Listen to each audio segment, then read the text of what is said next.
I'm now giving between 30 and 40% of what I earn to charities. So I prefer Tolstoy to Dostoevsky. Certainly if you talk about abortion up to 20 weeks of pregnancy, there is no consciousness at all. They're called the impossible burger because people think it's impossible that this could not be meat. It tastes so much like meat. Yeah.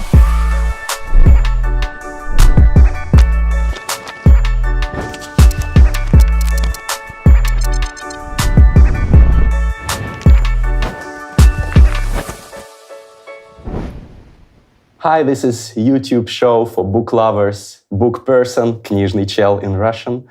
I'm Mustreader, and today here I'm with Peter Singer. Hi, Peter. Hi. You have been multiple times called one of the most influential or even the most influential philosopher of our time. What do you think is the role of philosophy today? I think philosophy should help people to think clearly, but it should also help people to think clearly about important issues that face us. So I don't think it should be purely academic for people in the university. I think we have to confront particularly the ethical issues, because ethics has always been an important part of philosophy, the ethical issues that face us in the 21st century, in the kind of society that we're living in, with the particular problems that we have. What are the most important ones?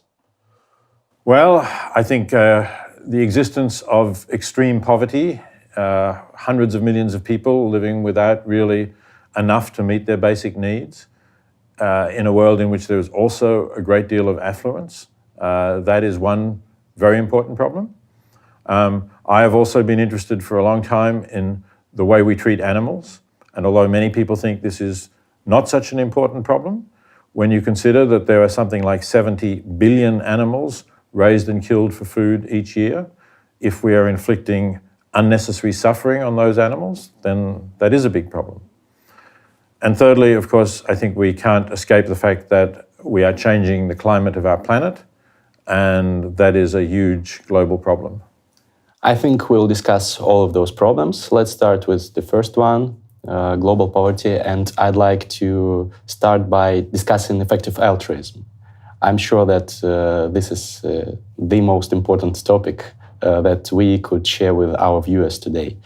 And first of all, let's start with some elevator pitch of effective altruism. Could you please explain what it is in brief for those that don't know about it?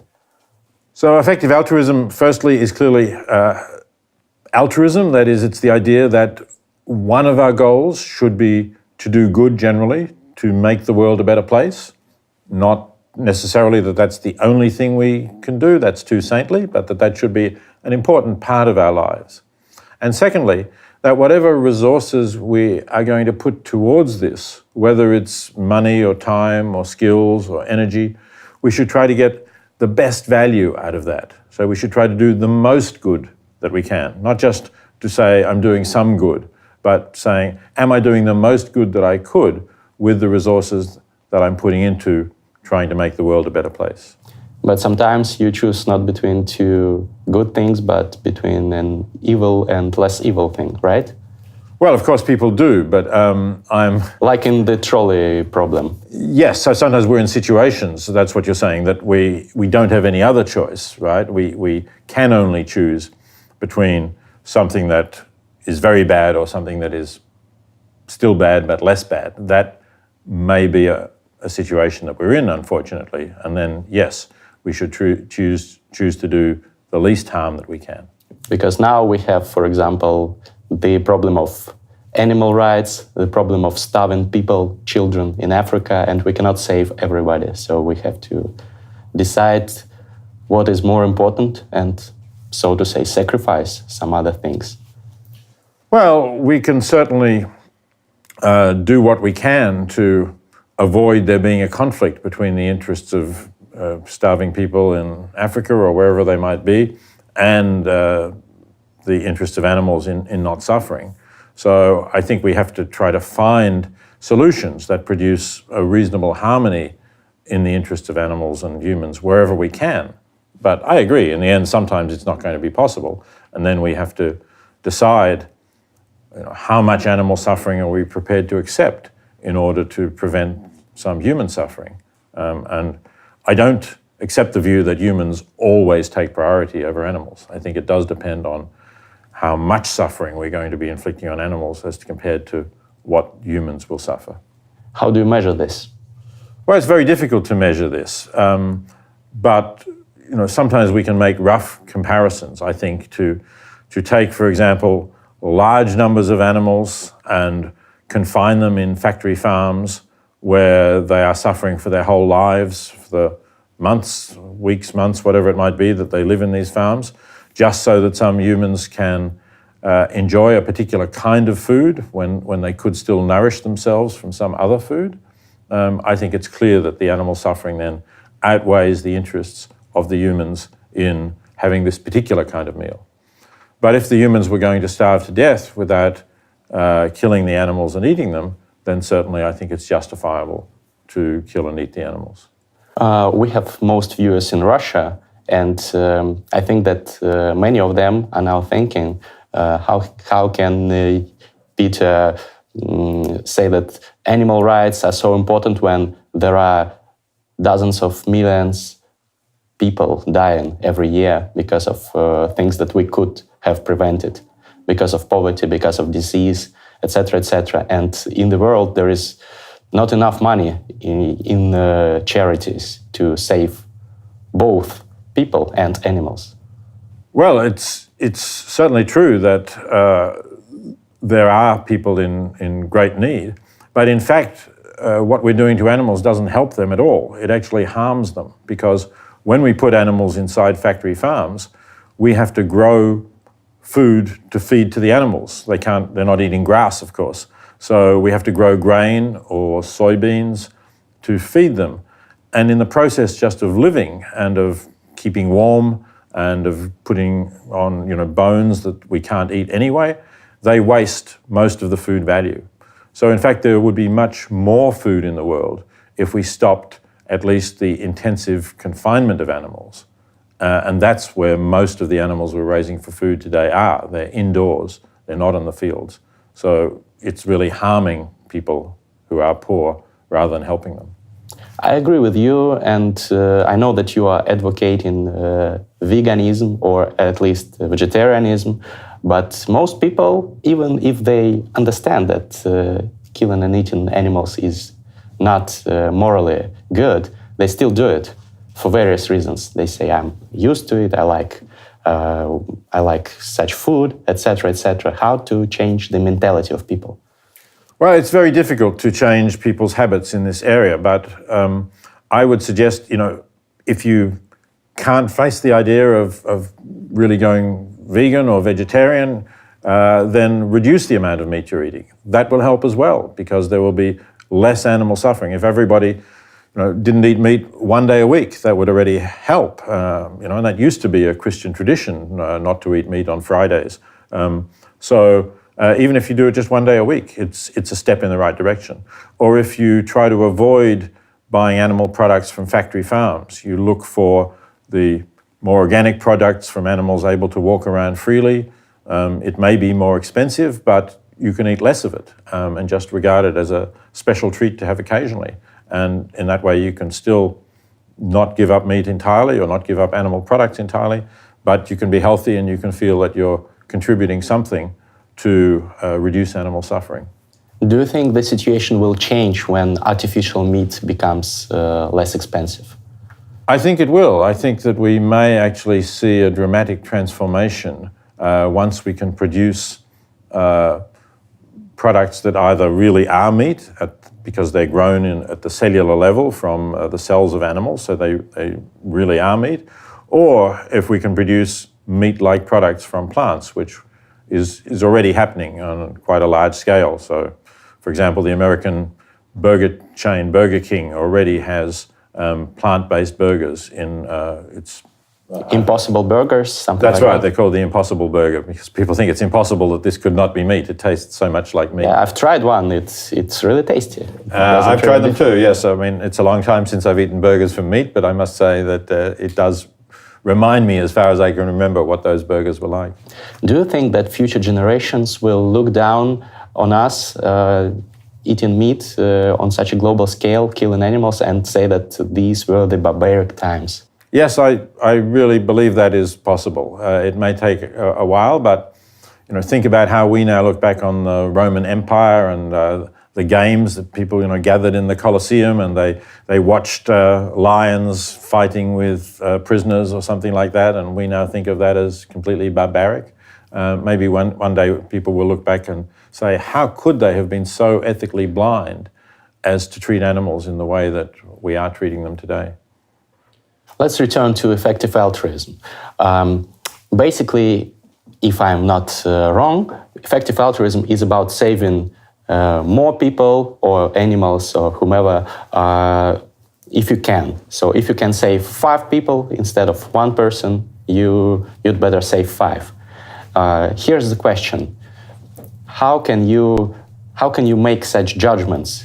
In some cases, for example, there is one Elon Musk, I don't know, some person that will save the world, change the world, and you sacrifice his or her life instead of more numbers. How can you make such judgments which are mathematical about such things as human lives, which are of utmost importance for many people?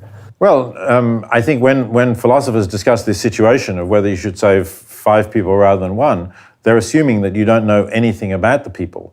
So, sure, it's possible that the one is some great person who is going to discover a cure for cancer, but it's more likely that among those 5, one of them will be the great person who will discover the cure for cancer. Because, after all, there's 5 of them, so there's 5 times the chance if you don't know anything. And so, what I'm saying is, if you don't know anything about the people, you should certainly save the largest number. What if you do? If you do, then it's a different calculation, sure. And if you find that the 5 are terrible people who are doing bad things, and the 1 is a good person, or at least is not harming anybody, then perhaps you should save the 1. Well, that's a bold statement. Many people would disagree. How can you measure humans' lives against each other? You can look at what effect they're having on the world, right? And you may know that some people are vicious, sadistic, they try what they can to harm other people. Maybe they have long criminal records of violent crime. And other people are trying to do some good in the world. So I think we should give preference to those who are doing good if it comes to that sort of choice. Okay, I have a question regarding effective altruism. I have read that an important notion in it is the well-being of future generations. So many effective altruists say that we should invest in charities that help prevent existential risks that the humanity is facing. For example, AI safety risk or risk of nuclear war, etc., etc. How much value do you put on the well-being of such future generations? And should we invest more in such charities rather than charities that help people living now? There's certainly a discussion among effective altruists about these issues. And I think it's good that there should be a discussion, and that some people will say we should pay more attention to the long-term future and to the risk that our species may become extinct, because I do think that would be a tragedy if our species were to become extinct. But obviously the chances of these things happening are also relatively small, so we have to take into account what the odds are, whereas if we help people who are in great need, who don't have any health care, for example, in some part of the world, and we save their lives, we can have a high confidence that we will help them. So it's difficult to decide between this small probability of us becoming extinct and trying to do something about that, and a high probability that we can help concrete people. How do you measure it? So ideally, if you knew all the facts, you would try to say how many people we're going to help in one way and how many the other. But there is a more difficult philosophical question, and that is, when you consider the risk of extinction, do you think of this as the loss of the 7.6 billion people we have on the planet today, or do you think of the loss of all of the possible future generations who don't even exist and who will never exist if we become extinct? And some philosophers think we should count everybody equally, if you like, the future ones as well as the present ones. And others think, no, the ones who will never exist because our species becomes extinct will also never lose anything, right? They'll never miss anything because simply they never exist. So there is a quite complicated debate going on among philosophers about this question. So it's like abortion?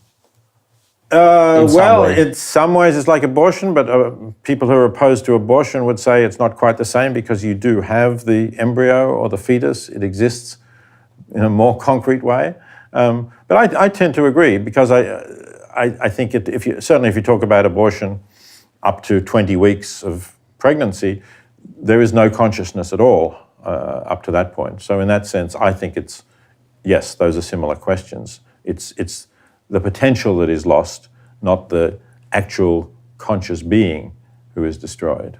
So if you think that there is a risk of 1%, for example, that could destroy our human race and make it so that all future generations will not be born, and this risk is underfinanced, shouldn't we take money from funds that help current generations to invest in preventing those existential risks?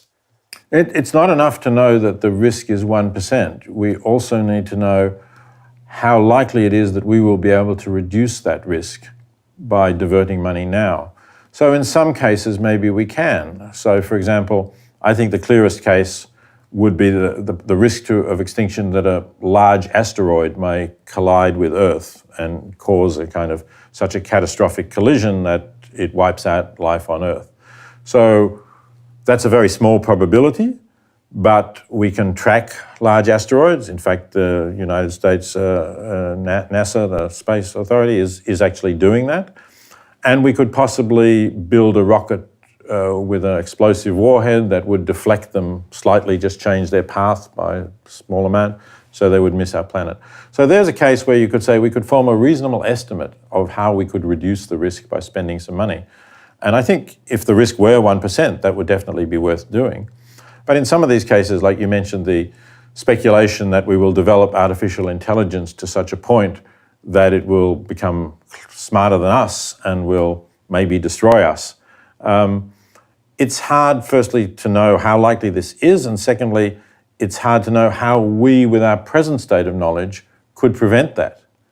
Because everybody would agree we're several decades away from this, if it's going to happen at all.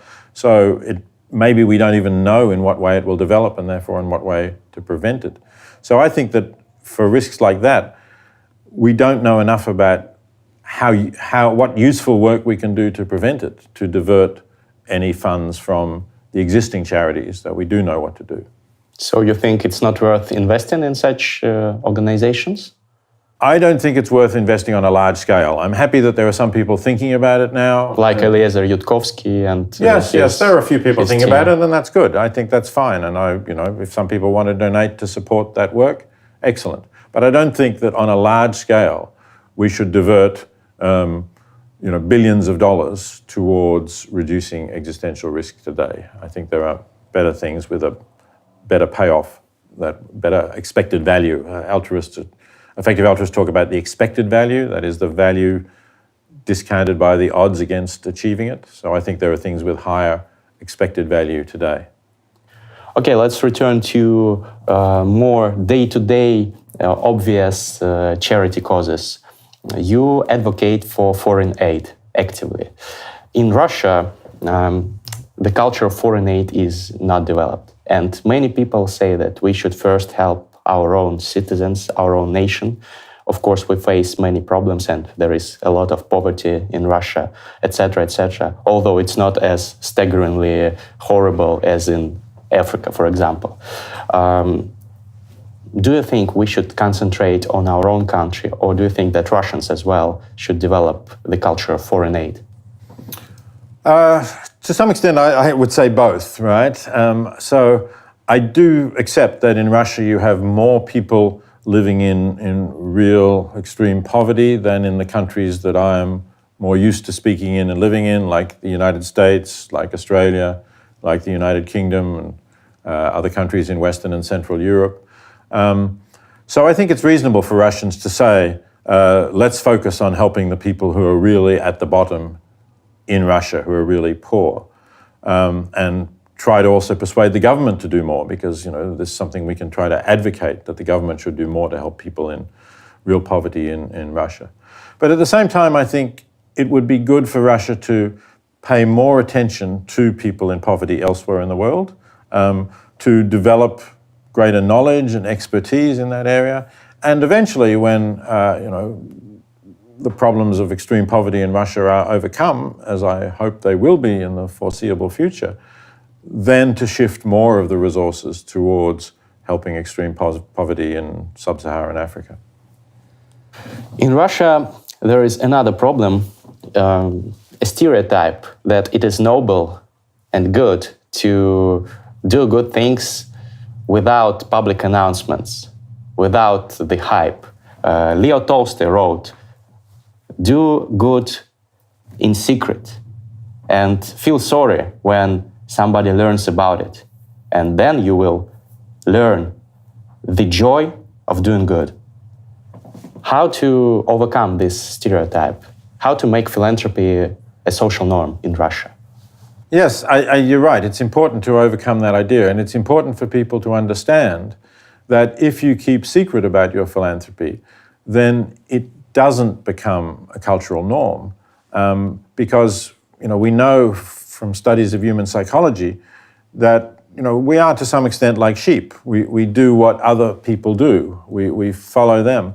And many people will say to themselves, well, I don't know anybody who really gives a significant portion of their income to charity, so why should I do it? But if the people who do it speak about it publicly, and develop a community of people who are doing this, then I think it's easier for more people to join in.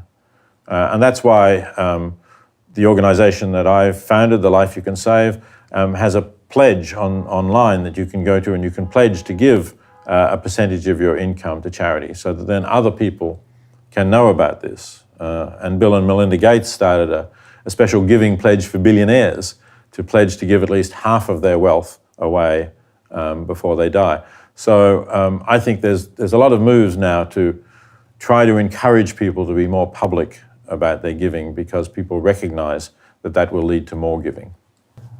Let's be more practical. Here is Russia, with only 3% of the population actively participating in charitable activities, which is much fewer than even many poor countries. Like I know that in Myanmar, 97% actively participate in charity, mm-hmm. and it's, I think, less rich than Russia. Yeah. So it's not only about the money and the well-being, but about the culture. How to change it? You have been to Russia, not no, but for you a can't long ask time. me. Yes, exactly. I've been to Russia for 2 or 3 days. But what's your impression? I don't know. I assume that Russians are basically like other people, that they are influenced by what people in their communities do. And so I think we need to try to develop a critical mass of people who are open about their giving and will encourage more giving. I think we also need, one of the major reasons people all over the world say, I don't give, if they don't give, is I don't trust the charities. They say, how do I know the money will get to the people who really need it? So I think we need to make people aware that there are now independent evaluating organizations that exist only to evaluate charities and to recommend the most effective charities, where you can be extremely confident that if you make a donation, the money will be used to do a lot of good, let's say for people who would otherwise get malaria, children who might die from malaria, or many other causes like this. Like GiveWell. Yes, GiveWell is one of these organizations that does this evaluation. There are others, and The Life You Can Save also recommends particular charities that have been evaluated by other evaluators. So yes, people can go online to givewell.org or thelifeyoucansave.org Now, these may not be particularly Russian charities, but there are charities. And in Russia, I would recommend visiting the website Takiye dela, link in description below, and of course, watch my interview with Mitya Aleshkovsky, Knижный чел in Russian. He talks about various charities that are worth donating to. Yeah, I'm sure. And that's what we need to encourage, those organizations in Russia that will provide people with confidence that their donation will really do good. So first of all, more people should be open about donating. Second of all, we should encourage transparency in charitable organizations, that people know that their money is spent well. Right. What else? Well, I think we can use the internet also to create a connection between the donor and not the individual recipient, but perhaps the communities. So, for example, if you're giving to an organization that is providing bed nets against malaria-carrying mosquitoes, you can't actually have a connection with the life you save because you don't know which child would have died from malaria or without the bed net. But you can develop a connection maybe with the village or the region. I think we should be using the internet more to bring people together, to make the world more connected. In your book, The Life You Can Save, you write about a case when Metropolitan Museum paid $45 million for a painting of Madonna Duccia. Yeah. And you say that, what a pity. Those money could be spent on saving the lives of many hundreds and even thousands of people, or treating them, making them see again, for example, blind people. But many people would counter this by saying that, so you don't approve of arts, of anything that doesn't help the children in Africa, for example? Well, it's not that I don't approve of art, but I think that the amount that we spend on art is really out of proportion. And obviously, this is a fine painting of many hundreds of years old. But if it had not been bought by the Metropolitan Museum in New York, it wasn't going to be left out in the rain anyway, right? Somebody was going to protect it and value it and keep it. So really, what the money was spent for was to get this painting here, so that New Yorkers or visitors to New York could see it. And I don't think that that's a particular value. And I do think that we overvalue works of art. I mean, since I wrote that, obviously, even more has been spent on paintings by museums and sometimes by individuals, like the Leonardo Salvatore Mundi that was sold, I think, for $100 million or something like that. I think that this is an excessive valuation, given the other things, again, as you say, that this amount of money could do. And I would say to those people, if you think art is more important than, for example, being able to see, imagine that you were the person who could not see, or imagine that your child was even at risk of becoming blind. How much would you pay to prevent your child becoming blind? And then think of the thousands of people who could have cheaply had their sight restored. Because in poor countries, there are people who just have cataracts and they cannot see. And it costs maybe $50 to remove a cataract. So this is a lot of people that $45 or $100 million could have restored sight to. There is another stereotype that only rich people, only people like Bill and Melinda Gates or Warren Buffett can make a difference and be effective altruists. I know that you yourself have pledged to donate a part of your income. I'm now giving between 30 and 40%. I mean, the pledge that I've taken was 10%, but... So I know that you advocate for ordinary middle-class people to participate in charity. Can you please describe which effects could that have on a global scale? Well, the point is that, for every Bill and Melinda Gates, there are so many ordinary middle-class people, and they don't have to give very much. If they were to give 1% of their income, then that would make a huge difference. If everybody who is, let's say, middle class, people who have enough to live on and they can still afford to do things like, go to the movies or occasionally go out to a restaurant or something like that, they could usually afford to give 1% of their income without any real great hardship. And so because there's so many of those people, that could also make a huge difference and add up to more than Bill Gates can give. We are a show about books and literature, and I ask all our guests to tell us about his or her favorite books that influenced him or her and that he or she recommends to our audience. Which books would you name? Okay, so I mean, in terms of books to recommend to a general audience, I've been influenced by books in philosophy, clearly, but some of those are not really popular reading. I would like people to think about ethics more generally. So of the classic books, I recommend John Stuart Mill as a utilitarian. I don't think he's the greatest philosopher, but he's a good writer, and so he's quite readable. So John Stuart Mill's Utilitarianism, or his essay on liberty about freedom of expression and freedom of thought, I think is perhaps his best work. So I certainly would recommend that, and perhaps here in Russia it's a book that could be read rather more. So otherwise, recent sort of non-fiction books, I find a lot of encouragement in a book by Steven Pinker called The Better Angels of Our Nature. It's an antidote to the idea that somehow everything is getting worse. And Pinker argues that no, we are making progress. The amount of poverty in the world is falling, the number of people who can't read or write is falling, the number of children who die from preventable diseases is falling. So it's a more optimistic book. So that's another one I would strongly recommend. Do you read fiction? I read some fiction, yes. If you